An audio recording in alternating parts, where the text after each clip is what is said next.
so developing two-handed triple threat shooters. This is what I'm talking about when I throw that out at you. Two-handed, all right? A little different at the high school level, but you should always have guys, if they're into lacrosse, be trying to work on their weak hand, right? Weak hand and strong hand. The biggest reason kids have weak hands is because they got a huge head start with their strong hand, right? So if you're gonna ever close that gap, well then all the reps that they're getting, which Coach mentioned is a big deal, it's just reps with stick work and shooting, right? They should actually be doing more offhand reps than they are strong hand reps, because otherwise they're never gonna close that gap. Their strong hand's gonna continue to get better, right? And their weak hand will get better also, but there's still gonna be a disparity there, right? Believe it or not, I mean, and we're recruiting young guys these days, right? We're recruiting freshmen right now at Michigan. There are kids out there who have Division I stick skills with both hands. They are out there. Right? And I just think that's a commitment that they've made at a young age. Maybe they've been playing lacrosse for a really long time, and they've always, somebody has influenced them in their playing career that they should be doing this from the get-go, right? So a two-handed triple threat shooter. The triple threat aspect of this is just I kind of break down shots into three categories, right? Time and room shots, anything where your feet's set from the outside, okay? Certain techniques, certain key points you want to hit there, okay? Inside shooting. Different techniques, right? As far as stick protection, what you're trying to accomplish when you're closer to the goal. This is like inside 6, 7 yards, okay? And then obviously the last one being on the run shots, okay?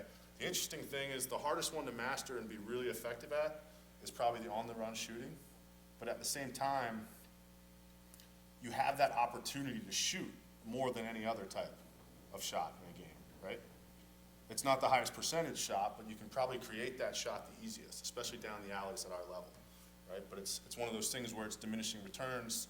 The further down the alley you get, you start to lose angle, and again, it becomes a lower percentage shot. So real quick, couple time and room shooting techniques. This list, as I start to go through this, it's kind of in importance with the level that your players are at, right? So from top to bottom, as we click off some of these bullet points, the more advanced stuff is at the bottom.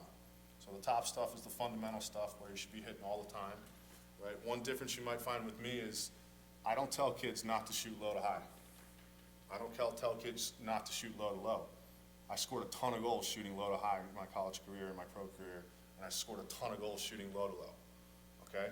Another aspect of all this shooting stuff is three-headed, okay? Power, accuracy, and deception. So if you're only shooting with one release point all the time, you can't be as deceptive as if you're changing angles, shooting it low to high sometimes, shooting it high to low other times, using bouncers, that type of thing. So if you can vary your release points, especially at the higher levels of the game, it's a big deal to becoming deceptive, right? Especially in the inside play. So first off, overhand high to high, right? We're just talking about basic fundamentals here. Anything with this time and room shooting that's really important, it's the sequencing from the ground up, right? We talk a lot about building your power from your feet, your legs, and your big muscles from the ground up, right? Just like a baseball pitcher does, right? Big wind up, all that stuff, creating torque, creating shoulder turn, hip turn, okay? So you want to build power from the ground up, and the sequencing is important, right? All the big muscles move first, and the little muscles snap at the end. I kind of refer to that as cracking the whip. Right? If you can get a visual like a little Indiana Jones cracks the whip at the end. But all the big muscles move first, and that's where the real power comes from your core. And then the little muscles kind of finish it off. And the little muscles have a lot more to do with the accuracy portion of all this, right? If you can, I try to teach my guys, if you can release the ball from the same point in the sky and the same release point and hit different spots, that becomes really deceptive for goalies. Right? Because 4 different locations in the goal look the same coming out of the stick. Does that make sense? So overhand high to high is the first one. Overhand high to low, right? You hear guys talk about all the time with shooting, you want to change planes, right? And like I'm telling you, I don't mind the low to high either. There's something to play on there. Essentially, you're playing a little bit of a game. When you're talking about the 2 overhands, high to high and high to low, you're trying to be deceptive between whether it's coming out high or whether it's coming out low, and you're using the same release point. So if you flip it and you start talking about underhand stuff, well then I'm trying to figure out if a goalie is like a flopper. If he wants to go down as soon as the head of my stick drops, great. Because if he's going down to his knees, all I'm doing is snapping my wrist forward right at the end. And it's going right up under the bar, right? Does that make sense? If you got goalies that are big and they think you're a low to high shooter, you get scouted as a low to high guy, you love to shoot that riser, you can shoot low to low shots on those guys, and there's times where they just get handcuffed, it goes right between their legs and they never get down to, right? Part of this at the higher levels is just understanding scouting reports they might have on you, and then obviously scouting reports you have on them, okay? Next thing, just your overhand bouncer. Again, this is another way to be deceptive because you're actually changing planes twice if you're doing it effectively, right? You might release the ball at a high point, have it go down all the way down, hit the ground, and then have it come all the way back up, right? The best part about bounce shots is you're not going to have a ton of clean saves on bounce shots, right? In my opinion, all saves aren't necessarily created equal, right? If we can shoot shots that get saved but they create rebounds in front, awesome, right? If we take shots that the goalie catches clean and is ready to throw an outlet pass, that's as good as a turnover, right? That's like a turnover shot. The next one, and you might not have heard people talk about this as much, but sidearm bouncers with spin, okay? Since everyone's gone to the artificial turf fields, right, the sport turfs, all this stuff, we sort of started to realize, some of the shooters I was around in college and in the pro league, that the rubber has like a funny bounce to it at times. And when I'm talking about sidearm bouncers with spin, you can actually imagine this is the head of my stick. Okay, and I actually introduced this to our guys at Michigan for the first time today in practice tonight. But you can do it two ways. As I'm coming through to shoot the ball, if I rotate the head of my stick like that as the ball's coming out of it, think about this now, it's going to impart spin on the ball like that. Right? Now when this goes down and hits the ground, the goalie, if I'm shooting it essentially at his left foot, he's going to start stepping this way, and believe it or not, when you can do this effectively, the ball jumps right like that, right past him. Okay? Then the other one, obviously, this one's more difficult and doesn't work quite as well, but the change up off of that is to open it up as you're going down to release it, and this one's a little more overhand. That's going to put that type of spin on it, right? And when that goes down and hits the ground, it pops up to the far side. And again, we did this for the first time tonight with the Michigan guys. Some guys are better than others, right? The guys that have great stick work and are great shooters figure this out pretty quick. They've done it a little bit on their own, right? But it can be really effective, especially when you're stretching your range a little bit. You know, if you're trying to take shots that might be at the outside of your range as far as like 15 yards or so, it can be pretty effective. Casey saw me do it in the first week of practice with some of our goalies who hadn't really seen it that much before, and I got some funny looks from it. But so last, again, we're kind of going from fundamental to less fundamental here, but the underhand stuff starts to come into play, okay? Again, I don't tell people not to shoot underhand, but the only thing I try to preface it with is there's a difference between shooting low to high and shooting sidearm and trying to rise it from there, right? If you're shooting sidearm and your stick's at like 4.5 feet in the air, there's only another 1.5 foot of cage there, right? So if you're gonna teach people to shoot low to high, it's gotta be like brushing the shoelaces, right? And it's truly it's more like a golf swing, right? I'm sure you guys watch college games. There's plenty of guys that shoot the ball great, low to high, right? Again, it's just playing on trying to be deceptive in certain ways. Underhand, low to low. Again, the two overhand shots sort of play off each other as far as the deception. The bouncers are just great. Bouncers go, period. As soon as I got out here to Michigan, I realized the surface, both in Oosterbaan and especially in Michigan Stadium, it is a hard turf field. It's a lot harder than some other sport turf fields that I've been on. So if you know that about a field you're going to be playing on, you should take advantage of it, right? Bouncers go. High bouncers go on everybody. Any scouting report on a goalie, you can put in there, high bouncers will go, because they will, okay? Just a couple drills to sort of give you some ideas. I like to break stuff down. We haven't done a ton of it this fall, but we're going to start as we get into our skill sessions. But you can take hands off of the stick so that they begin to understand how each hand works in the shooting motion. A lot of people will talk about push-pull, right? I believe in push-pull in the shooting motion, passing motion, and in the catching. In the catching, it's the opposite. So if you can imagine my stick head forward here, I'm going to push there and pull with the top to catch the ball soft, right? We're big on catching the ball behind our heads, catching it on the way back, not being a snatcher. That's one of the biggest things you guys can do for for kids, stick work wise, is get them out of the habit of going to get the ball with their stick. Does that make sense? Everything off of it, like freeze dodges, being able to catch, shot fake, and then pull it down the alley, it all comes off of being able to catch the ball back. What we got going on here? Did that crash? Sorry. There we go. It all comes off of being able to catch the ball back in what essentially is like a triple threat position for lacrosse. Any basketball players, coaches in here? You guys know what I mean when I say triple threat in basketball?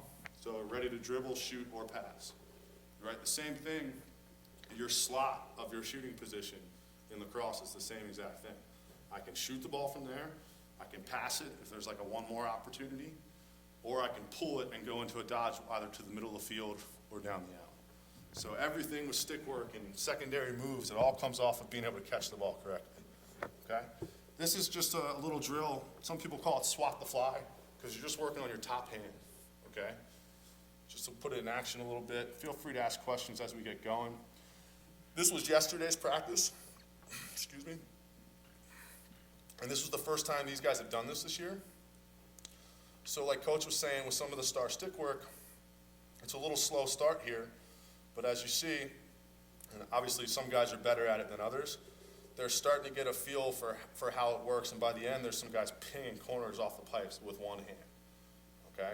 The other thing to understand here, if you take hands off the stick and you just go top hand, that's a real way a great way to figure out if guys on your team have sticks that have way too much whip in them. Because you can't do this stuff correctly if the ball whips too much out of your stick. Does that make sense? As a side note to all that, I believe there's a big problem in youth lacrosse with tons of sticks that don't even work correctly, right? If you can encourage your guys to learn how to string sticks, it's huge, right? I don't know, Kenny, what would you say? 30% of our guys on our team can string sticks? And we probably string 50% of the sticks for the guys, right? It's a skill that it's huge, right? Because how do you know if I hand you a stick that I've strung that that's the best thing for you? You don't know, right? You don't know how to play with it. You don't know how to fix it if it breaks. Like, learning how to string sticks is a big deal. And since nobody's playing with traditional anymore, it's not even that hard, right? Once mesh came along, it got a lot easier. So if you can encourage them, if you can find out about stick stringing clinics at like lacrosse shops, they should go and learn so that they can play with this and have ideas and figure out what works for them. That makes sense. Okay, so the one-handed step downs or swat the fly. Obviously, another part of this, I'm talking about being two-handed, right? You'll see a lot of shooting drills we do, you're gonna get reps with both hands, right? And the offhand ones might look a little different at the start, right? But you gotta get those reps to get better at it. I think something that is very important there is making guys comfortable enough in practice settings that they don't feel like if they have a goofy looking rep that like they're gonna get ostracized for it, right? Practice is the place to get better, so try stuff you're not good at. And if we're not working on stuff we're not good at, I don't know what we're doing in practice. It's practice, right? So, something to think about. This one, I'm imagining most of you guys have seen this before, okay? This is just a great drill, step downs over another cage, right? If you got another goal, it's a great way to do it. We're actually gonna get some breakaway shooting arms here at Michigan this year. There's a product out there that breaks away and you can adjust it. So for youth kids, that could be huge, right? If you got guys that are only 4 feet tall, throwing it over a 6-foot goal might not be the best thing because they're probably screwing a little bit with their form to try to do that. But I will say, at least at the college level, we got some guys on our team that are 5'6", 5'7", right? I guarantee you, with a 40-inch stick and at 5'7", they can reach the head of their stick up above 6 feet, right? So the key here is just making sure they understand that they want to get that release point out in front of them a little bit so that they can get torque and they can get leverage to pull the ball down.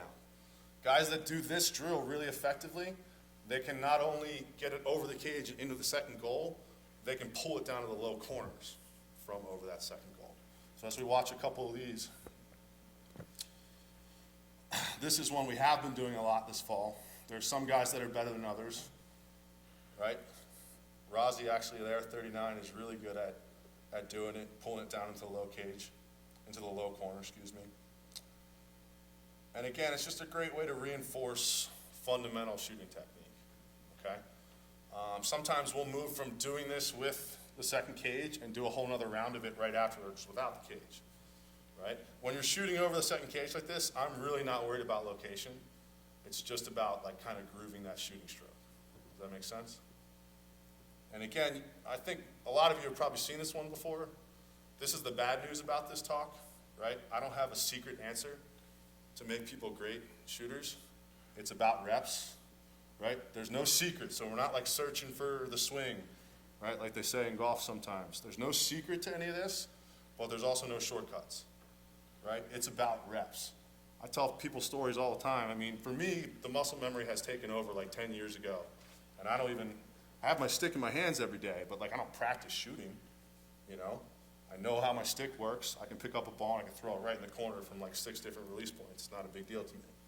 But that's just from rep after rep after rep after rep, right? When I was like 10 years old, I'd already been playing lacrosse for like 4, but at 10 I got pretty serious about it. And I like geeked out on lacrosse. Every waking moment that I wasn't doing schoolwork, the net was getting pounded in the backyard. Just pounded. Homework's done at night, you're watching TV, it's still nice out. Commercial comes on. All right, 20 balls are ready.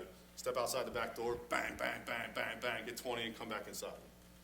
Right? Some people do that with their workouts, like trying to get push-ups and sit-ups in commercial breaks. Great thing to do with young lacrosse players if they're able to get outside, is to do that. Like, all that dead time, just get outside and shoot the ball. Right? That's how you figure out like what stick works for you. That's how you get all that muscle memory in. Right? In my opinion, a stick that works for you is the one where you pick it up, you pull your hands back, you look at the spot you want to shoot it in, you just shoot it naturally, and that's where it goes. If you're looking at a spot and you're trying to shoot there, and you shoot it, and it doesn't go there, that stick doesn't work for you. Right? It might work for somebody else, but if we got to get that sort of linkage down, so where the ball just kind of goes where you're looking, and you're not thinking about, like, what do I have to do to shoot it to that spot? It's just look, muscle memory, bang, that's where it goes. Okay, does that make sense? Move on here. Next segment, inside shooting stuff, okay? This is where it gets a little fun. Push-pull, we talked about that a little bit, both the catching of push-pull and then the snap out. So a push-pull quick stick on the inside, big part of this is just having a perfect feed. If the ball's right where you need it to be, you can catch it and in one motion get it right back out quickly. Sometimes that's the best option, especially off a ball movement inside. You've got a goalie that's turning or going pipe to pipe, right? And if you can shoot it while he's still moving, you're in good shape, right? If he gets set, then you might need to fake and be a little sneakier about how you're going to try to finish the ball, okay? Fake high, shoot low. Whenever you're talking about inside shooting and you start to talk about fakes, you always want to fake somewhere and then shoot it somewhere else, right? If you listen to Canadian guys in the box game, they'll talk a lot about near, far, near, far, or, you know, far, 5-hole, 5-hole, near side high, but they're never shooting the ball where they faked, if that makes sense. Another thing that American field players can learn a lot from Canadian box guys is how they fake, right? You want to sell fakes with your front elbow, your shoulder, and your head way more than the head of your stick, right? The reasoning behind that is, if I throw the big sky whammy out at you, okay, what do I have to do now to shoot it? Pull it all the way back, right? If I can get you to move with my elbow, my shoulder, or my head a little bit, and maybe just my bottom hand, like a little wrist snap, well then I can immediately shoot it somewhere else off of that without having to pull it back, okay? We've got a great goalie. We've got 3 great goalies at Michigan right now, which has been awesome so far this year. We got one who might be one of the best one-on-one goalies I've ever seen inside, right? Which makes Coach Brochard feel pretty good about 10-man rides and putting a lot of pressure on people and down, right? But he's quick enough with his hands that if you're not faking effectively, he'll just match, and he'll make you look stupid at times, right? So you have to learn how to fake effectively. We have a hand speed testing mechanism next door in basketball that lights up, and you have to hit the lights. And basketball uses it. And Jerry Logan, who's our goalie who does this, was doing it all summer. He's doing it one-handed,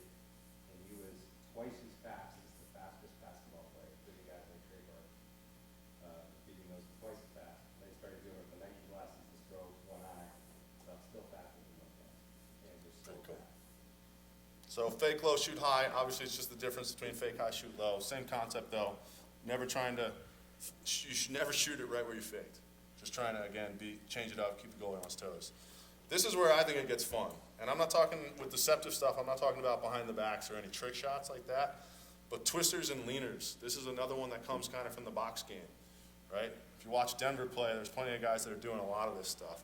When I say twisters, I just mean the goalie's watching your stick and the ball in your stick, right? So there's lots of situations where you can change the release point and actually get him moving like I'm going to shoot there and then snap it back to that side. That would be a twister, right? Now, the other thing, the leaners come in a little bit more in those intermediate shots, like 8 yards or so, but the idea being there that I'm actually going to like step one way and shoot the ball the other. So you could be leaning, I'll have my hands back, I've got a little bit of time and room, and I start to step this way while I shoot the ball that way. And again, I'm just trying to get that goalie, as he sees me step, to start to move that way and then shoot it behind him. You see it in box games all the time. Again, it's something that's starting to work into our game more and more, and you watch a lot of the Canadian guys that are playing college lacrosse these days, they're great at it, right? A couple inside shooting drills just to kind of get lots of reps again. This bucket drill, okay, this is a great one for inside shooting, getting lots of reps. You're working on handling the actual ball, you're getting a ton of feeds, and you're getting a ton of inside shots as you go through this, right? Then when we do it, we try to, the first time through, shoot the ball really fundamentally, okay? The next time through, we're going to try to fake high, shoot low. The next time through after that, we're going to try to fake low, shoot high. In the last round, essentially, if there's enough balls left, which usually when we're practicing, there's plenty of balls, right? They're going to start shooting some of these deceptive shots and play around with it a little bit. The other great part about this drill, if you have enough balls, you can like progressively just take the buckets where these guys' lines are at their feet in the front. There's just a bucket of balls, right? You can move them higher and wider and then move that bucket up that's in front to make it more of an on-the-run shot around that bucket, sort of like an east-west sweep. Okay, does that make sense? So again, just the drill in action here a little bit. That bucket is just essentially mimicking being like a screen that they're running off of inside. Okay? Big thing to stress here too, which we're not doing a great job of in this footage, is the feeders being lacrosse players, being athletes still, and moving their feet while they feed. Okay? Great habit to get any of your offensive personnel into is that kind of term, fading to feed, especially attackmen dodging from behind. As they get to GLE and pressure comes, they need to step back to feed the ball. Otherwise, right, Coach Prochart's got our guys trained. They're going to smack that bottom hand right when you're about to pass it, and it's going to go into the ground. It's probably going to be a turnover. Okay? Again here, I think a big deal is the pass. If the pass is perfect, it takes a lot of pressure off the shooter. Okay, like I said, if the pass is where I want it to be, I can do a lot of things at that point, right? And you got to get guys in the habit of, when they're getting open on the inside, catching that ball across their body, trying to keep the head of their stick as tight as they possibly can to their body and their helmet, because then any sticks that are swinging, right, when that goalie yells check, and you catch it on the inside, you're going to absorb the ones in the front with your arm, and if they get any crazier, they're going to hit you in the head, you're going to be man up. Does that make sense? Right? The other thing I think that's huge for shooters to understand too is when a pass comes, like, don't expect it to be perfect every time, and don't have your feet stop moving, right? There's plenty of passes that I want it right here, but they throw it right there, and if I just go like that, all of a sudden it's perfect, right? So keep your feet moving, adjust to bad passes, and you can be really successful that way, especially on the inside, right? I played a lot on the crease, right? It's kind of like a high-low type shooter, but I played a lot on the crease in my pro career and in my college career. And when guys would feed me a ball that was too high, I don't want to reach up and give something for the defenseman to check. As long as it wasn't like crazy high, I would actually keep that little box, my stick positioning and everything, tight to my head and jump to the ball. So again, there's nothing to check at. I'm a pretty wide-shouldered guy, right? I got a huge head too, okay? Double bucket when I wore the Cascade. Yep, the front and back one. Yep. Who's seen the double bucket? I had a double bucket. Yep. But I would actually jump up, so again, there's nothing for them to check at. If they want to check the head of my stick and it's right here, it's going to be a foul every time, right? So just something to think about, adjusting the bad passes. Same thing when it's low, right? If I'm like cutting backside off someone pushing from behind GLE, and they throw it a little bit too low, rather than trying to like cross-hand catch it, snap it back to my ear, I would get down there, right? And then just catch and quick stick it into the ground, ending up on the ground a lot of the times, but you just scored a goal. Your teammates come pick you up and pat you on the back. Everybody's feeling good, right? So that's the bucket drill. This one was a little shaky this day. I just threw this at these guys fast, but I call it maze shooting. I probably should have played on the word maze here a little bit and thrown the I in there. But essentially they're doing like a figure 8 or an infinity symbol pattern here. Okay, you can do this with as few as 5 guys, and you can do it with as many as 20. It's just about how many reps you want to get. In this situation, excuse me, these guys are just taking 4 shots at a time, essentially. As you see it get going here, you're going to get 2 diagonal feeds, and you're going to get 2 straight down the hash mark feeds, right? The pattern here isn't necessarily perfect. Some of these guys aren't doing it right. This is actually a good one. It should be diagonal, straight down, diagonal, straight down, and then you exit the drill. The next guy comes in. When I did this drill in college, we would do it with like 30 balls at each spot with 5 guys, and the one guy in the middle is shooting all those balls. So we actually called it the meat grinder at Hopkins because you were dead by the time you finished this drill if you're the inside guy. And it would take a while, obviously, if you're doing it like that. But again, it's a ton of reps in a short period of time. It's something we do in small groups at the college level because we have the time to do it and to get that many reps. Okay? Does that make sense? Again, another great one. This is the type of thing like you see in this group. This is from a practice, probably in the first week of practice, where we're working on something defensively down at the other end. All the middies are down there also, and this is just the attackman doing this. Okay? So on the run shooting now. Before we get into different things that you're going to set up, the biggest difference to understand between on the run shooting and the time and room shooting, like perimeter shots, all that ground up stuff, getting power from your big muscles in your legs, that goes out the window when you're shooting on the run, right? From the waist down, you got to run, okay? You can still get your hips rotated, your shoulder rotated, but for the most part, you got to run with your lower body at this point, right? So it just puts that much more onus on hip rotation, shoulder rotation, torque that you're trying to create, and leverage. It's got to now come from your upper body where you used to be able to get some power from your leg drive like a pitcher does. Does that make sense? So guys that do this really well, they're flexible, right?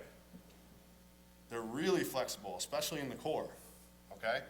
I'm as out of shape as it could possibly get, although I've been taking it to the coaches in racquetball recently, but I'm probably 30 pounds overweight, and I can almost turn around behind myself still, right? My toes are still pointing at you guys, right? So if you want to be a great shooter, you've got to have core flexibility. Okay, it's probably because I'm a little softer that I can do that still, but just something to think about. So on the run shooting techniques. When you're starting to shoot on the run, you should start to think about moves into that shot too, not just picking up balls, running, and shooting the ball. So right to right split moves or jukes to on the run shots, right?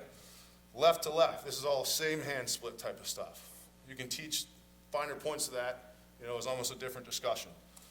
And then anything where you're switching hands, right? We like to drill a lot of this stuff in our on-the-run shooting drills here at Michigan now. Some of this stuff has been new for the guys, but one thing I can say is the guys that have been in my position here in the past have done a great job with the skill work, and I'm kind of reaping the benefits of it right now, to be honest with you. Getting here at the right time, for sure. And then obviously a left-hand to right-hand split move to on-the-run. A couple drills to see this in action. The way I like to do this stuff, I call it a lot of 3-line passing to on-the-run shooting. So not only are you getting a lot of on-the-run shots for the shooter, but the other guys that are involved in the drill are getting shadow dodges in, and they're getting offensive stick work, that makes sense to what we do schematically. Does that make sense?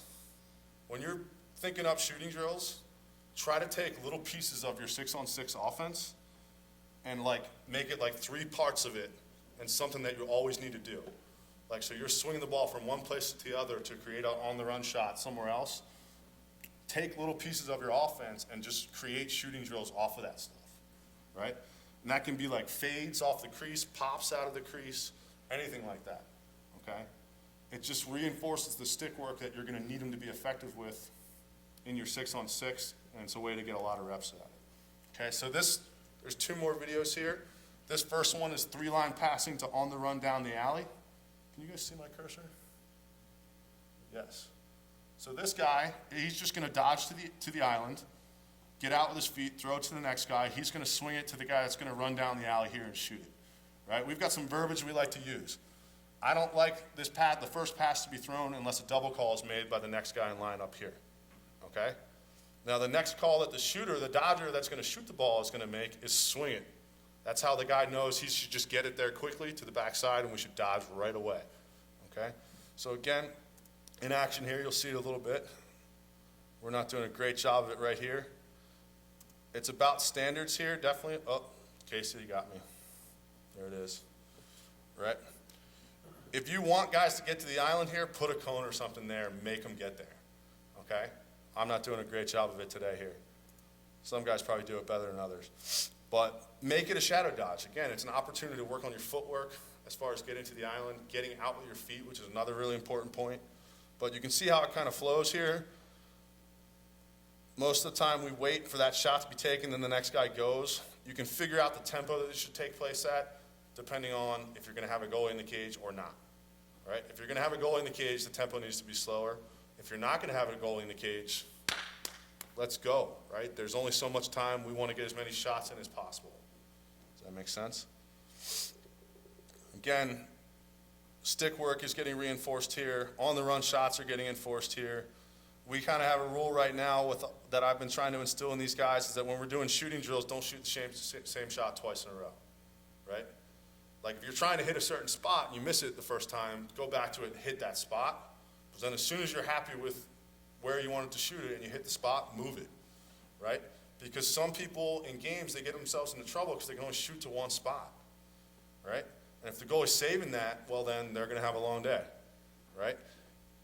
It's also really important to have your whole offense kind of have tacit knowledge of what's taken place so far in the game, right? They need to understand where their teammate just shot the ball and had it saved. Because they probably shouldn't shoot right back at that same spot in the next shot. Does that make sense? I also think of like where you're shooting location-wise in a continuum from the first quarter to the fourth. You want to be fundamental and conservative early to try to make the goalie work really hard to make tough saves.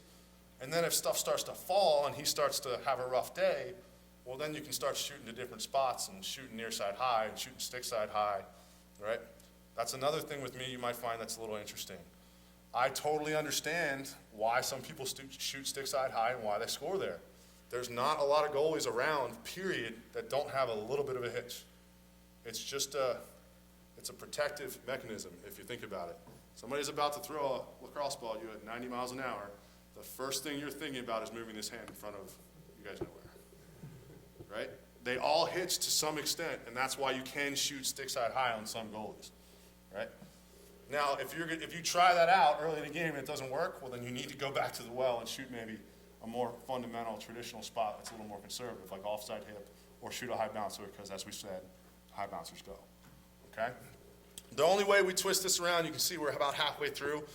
We've got plenty of balls at X here to just get through this and then shift the drill halfway through. We just bump the middies around up top, and then we get going down the lefty alley. We're gonna skip to the next one here. This is another version of the 3-line passes. So in this one, if you can see my cursor, again, the balls are actually here on the 30.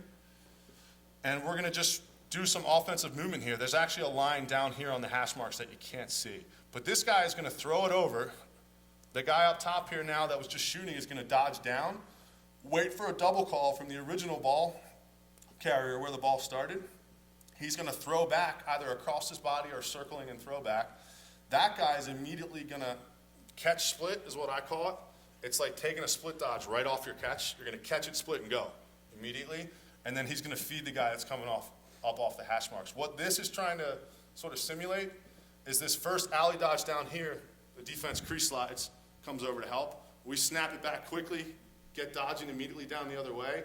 They can no longer slide from the crease again. They might have to slide adjacent up the field, and then we can pass the ball right in front of us to the attackman that's following that. That makes sense. So to see it in action here a little bit, this dodge comes down. he hears a double call from the guy behind him, he throws it back, we catch split right away, and then come up through the hash marks, through the 5 and 5, shooting the ball like that. You know, again, anything with shooting drills, if you want them to be super effective, the rotation needs to make sense, right? With a lot of shooting drills, it's just go where you throw, shooter goes to the balls, okay? If you want to get a little more complicated with your shooting drills where there's like other movement going on and multiple passes being made, you have to put a little bit of thought into how you rotate so that you don't end up with nobody at the balls, nobody in the shooting line, that type of thing. But it can all be worked out with a little thought, right? So again, just an action. It's a way to get lots of reps. One thing we've done this year is we're shooting a lot more in practice than Michigan has in the past, right? A big thing for us going forward here is going to be trying to get our shooting percentage up, right? And taking more shots, to be honest with you. Hopefully they're all good shots, high percentage shots, but you got to shoot to score, right? You got to have the ball to create shots and shoot to score too, but there's a little statistical thing where the closer you can get to taking 45 to 50 shots a game, you like monumentally increase your chances of scoring more than 10 times a game, right? We'd all love to go 15 for 30 every game, but it doesn't happen that often, right? You need to get shots to score, and I've always thought if you have that constant pressure and you shoot possession shots intelligently, as far as like trying to go low and away and shooting small so you either miss or it goes in or hits the pipe, well then the defense starts to react to that. You're showing them that you're dangerous and you're willing to shoot it, and then if they weren't willing to slide early in the game, they're going to start to slide, and hopefully better opportunities open up for you because of that. Okay? Anybody got anything? Just minor, on a lot of those, the guys running away from the goal. A little bit. Catching and shooting, running away from it. Is there any kind of... Yeah, that's a great point that you're picking up in this. This is just from my experience, and like I said, I've been playing lacrosse at a lot of different levels for a really long time. The old school thing used to be kind of like, well, run to the pipe and shoot the ball on the run. It's really hard to rotate your body a lot if you're running right at the goal, right? So believe it or not, I like to talk to our guys. I can probably show you this on the board a little bit. We talk about 45-degree angles, okay? Well, number one, when you're dodging the alleys, attacking the top foot of your defender to hopefully make him open up his gate a little bit. But right here, if these are the hash marks, right? A lot of fields have them, some don't. I'm glad I have them again, because some of the places I've been haven't had them recently. But just say that's the top of the box, okay? And this is a midi getting ready to dodge. Say this is 10 yards. All right, so 10 yards in the hash is a big spot for us. 10 yards in the hash, and then the 5 and 5. The 5 and 5 more for the attackman dodging behind the goal, but 10 yards in the hash marks for the middies. Okay? If I start my dodge here and I just run straight down this way, the defender's probably going to get a little bit of a chunk, and at some point he's going to be driving me way wide with this, right? So imagine this defender, D-mid, is here. I like to talk to these guys about attacking on a 45-degree angle here at his top foot, right? Making him, he wants to take away the top side most likely, right? The middle of the field. So he's going to retreat a little bit doing that. So he's going to back up even more to the middle of the field. Once we get him to do that and we pull it, okay, we're now inside the hash marks. We have tangent lines on our field also, which give you like a little bit of an alley here, which is great. 45-degree angle this way, 45-degree angle to 10 in the hash, and if your hands are free when you get here, it's a good enough shot. This is the magic spot for us, because if you can get it off by there, you've still got enough angle where it's not like a low percentage shot, and that's how we kind of know. If we get driven wider and we get lower, obviously we're starting to run out of angle, and we gotta rethink the shooting opportunity there. Does that make sense? Anybody else? Questions? Jokes? Anybody? Thanks for your time. We appreciate everybody coming out.